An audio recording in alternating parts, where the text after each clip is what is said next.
నేను మంచివాడినని ఎలా తెలుస్తుంది దేవుడికి అంటే, పరిత్రాణాయ సాధూనాం వినాశాయ చ దుష్కృతాం ధర్మ సంస్థాపనార్థాయ సంభవామి యుగే యుగే.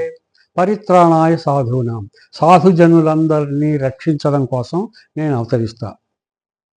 నేను అవతరిస్తా అంటే ఎందుకు అవతరిస్తారండి మీరు అని అడిగితే జవాబు, సాధుజనులని రక్షించడం కోసం వస్తాడు. సాధువులు అంటే మంచివాళ్ళు, మంచి మాత్రమే అనుసరించేవాళ్ళు, చెడు జోలికి వెళ్ళని వాళ్ళు, చెడు వైపు వెళ్ళరు, చెడు భావన, చెడు మాట, చెడు చూపు, చెడు కార్యం చెయ్యరు. చెడు చూపు ఉండదు, చెడు మాట ఉండదు, చెడు ఆలోచన ఉండదు, చెడు పనులు ఉండవు, చెడుకి దూరంగా ఉంటారు. వాళ్ళు సాధుజనులు. మనం అలా ఉండొచ్చు.